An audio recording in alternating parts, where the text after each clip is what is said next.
bagaimana seluruhnya manusia di dalam kehidupannya itu harus memakan buah kulbi.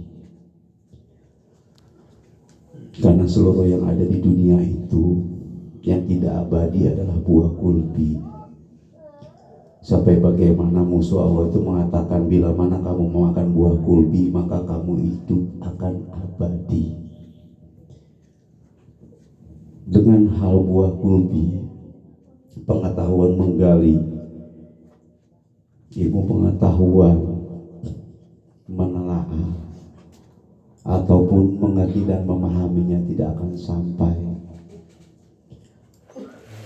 Karena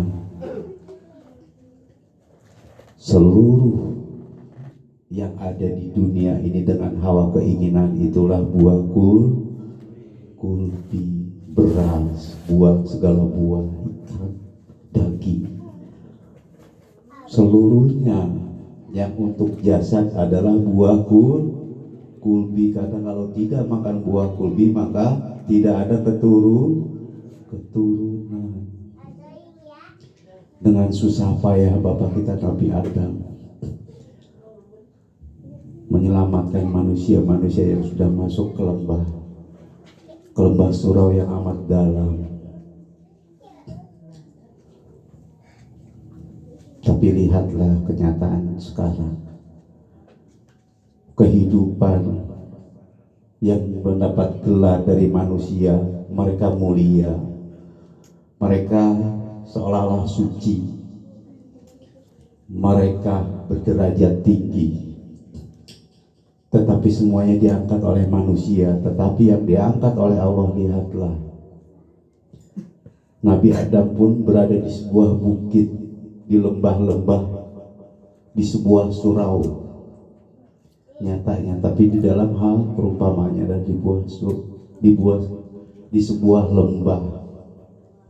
Sampai perumpamaannya Nabi Adam itu sambil merangkak, tertatih-tatih berjalan untuk mencapai kepada Sang Maha Pencipta. Tapi lihatlah sekarang yang bergelar segala gelar, begitu menyihirnya dengan kalimat-kalimat kitab yang dipelajarinya. Dan mari kita bahas selanjutnya dengan secara perlahan-lahan.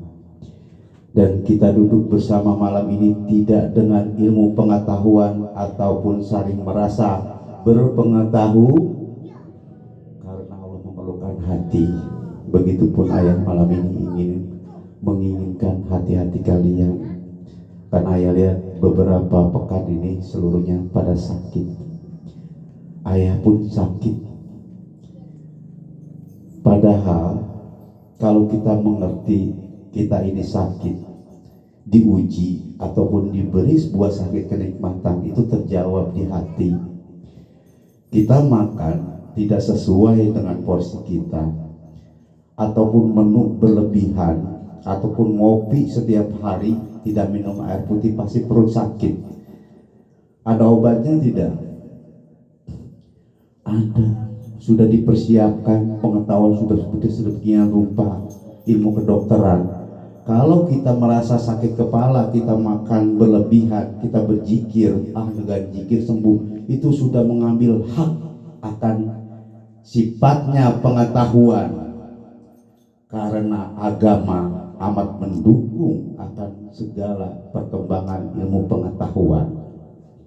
Seseorang yang beragama lalu tidak mempercayai, meyakininya salah. Bila mana dia sakit, dia tidak ke dokter karena sakit jasadnya, itu sudah mengambil hak akan ilmu pengetahuan yang berjalan, ataupun sudah merampas hak akan hak orang lain.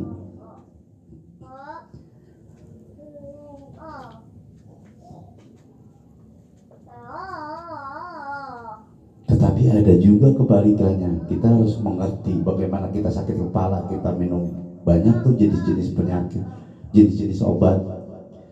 Mungkin kalau yang sering sakit kepala tahu yang mana yang harus dia minum. Tetapi dokter juga harus tahu Ada seseorang yang sehat tiba-tiba dimasukin room, mereka kelabakan, kesakitan, sakitnya berapa titik lagi yang tidak menentu. Dokter pun harus tahu. Kita aja menghargai mereka, mereka tidak menghargai pada saatnya mereka akan menghargai bahwa ilmu itu berjalan di atas segala kemudahan dan keringanan. Tak ada satupun yang akan menghambat jalannya ilmu.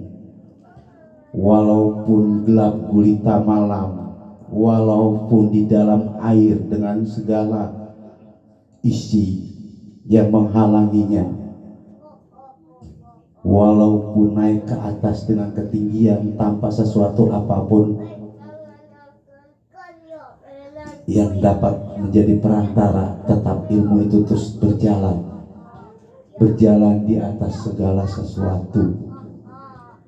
Tidak dapat dihalangi dan juga tidak dapat mencampuri akan jalan hal yang lain.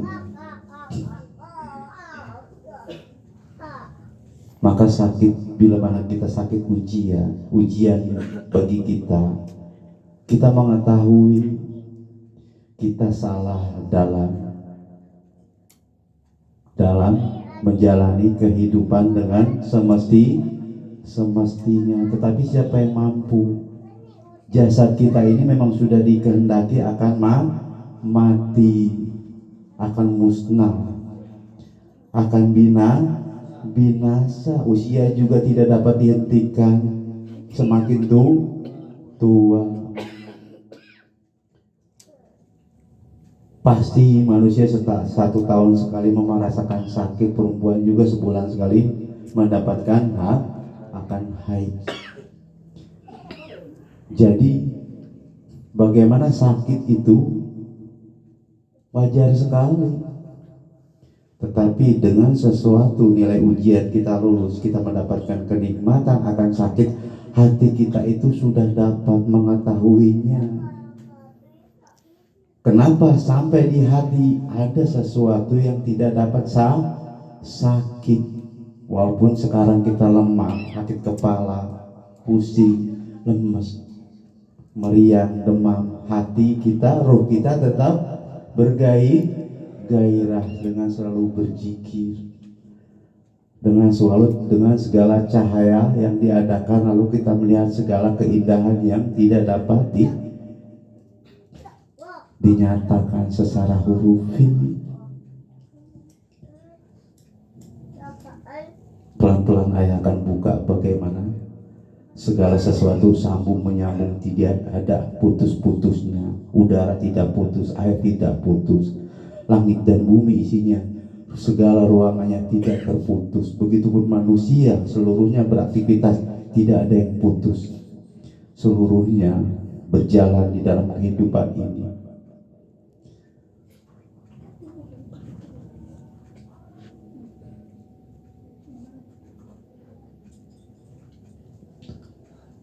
Maka begitu nikmatnya kalau kita sudah merasakan setelah sakit kita sehat, setelah lapar kita dapat makan dengan nikmat dan kenyang.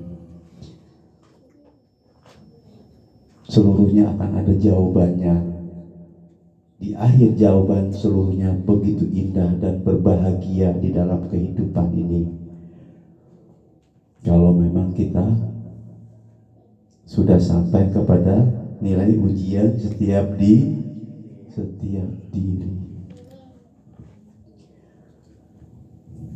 Alam ini sudah bukan alam sebenarnya. Lihatlah setelah bapak kita Nabi Adam, bagaimana setelah Nabi Adam tidak ada kehidupan gelap lagi.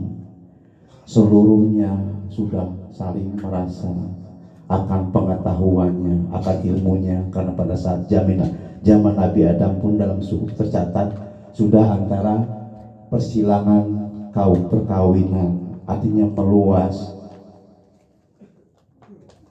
hubungan antara manusia dengan manusia lainnya, sudah berhubungan dengan suatu aturan hukum,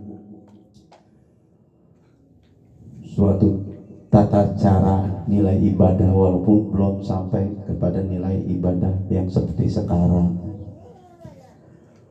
Lalu bagaimana manusia sudah dalam keadaan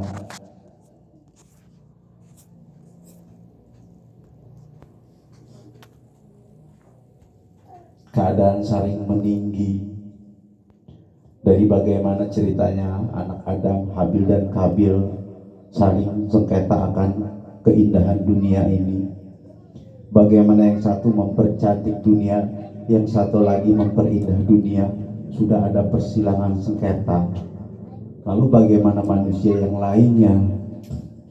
Maka seluruhnya sudah saling merasa berjalan dengan ilmu pengetahuannya. Maka bagaimana Nabi Nuh menyelamatkan? Dia buat perumpamaan sebuah bahtera. Siapa yang ikut ke dalam bahteraku akan selamat. Bahtera keselamatan akan cahaya, akan jalan yang lurus, yang bagaimana Bapak kita Nabi Adam sudah mendapatkan cahaya itu dengan kalimat La ilaha illallah Muhammadur. Begitupun sebelumnya. Lalu diteruskan dengan Nabi Nuh, bagaimana dia membuat bahtera.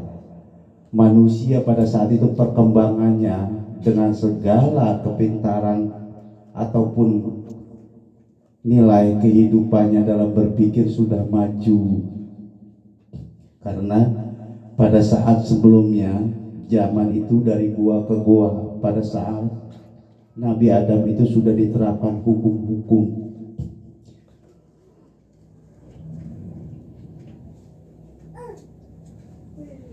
Banyak sejarah yang mencatat bagaimana kehidupan manusia itu, sampai bagaimana manusia yang membuat pertama ide untuk membuat sebuah rumah adalah wanita, dan bimbinya juga sungguh berubahnya manusia tahu. Tapi kalau untuk menceritakan sejarah itu panjang. Yang jelas bagaimana pada saat Bapak kita Nabi Adam itu sudah terjalin silang perkawinan antara perluasan persaudaraan. Lalu bagaimana Bapak kita Nabi Nuh membuat bahtera keselamatan. Bahtera itu apa? Bahasa agama keselamatan di dalam kehidupan, bahtera kehidupan yang terus berjalan dari dunia dan di alam akhirat.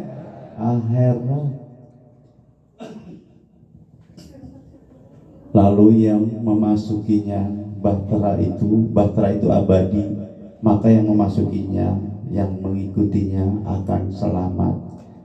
Yang mengikuti agama Nabi Adam akan selamat. Yang mengikuti bahtera Nabi Nuh akan selamat. Alam ini sudah bukan alam sebenarnya.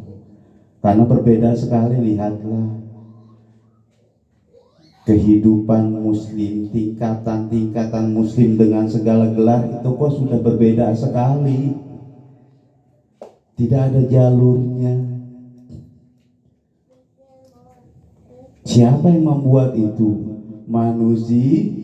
Maka akan ayah buka malam ini, siapapun bagi makhluk, mau mereka jin, mau mereka iblis, maupun sekalipun mereka itu dajjal, malam ini ayah buka, siapapun yang mendapat gelar dari manusia adalah seluruhnya lingkaran dajjal.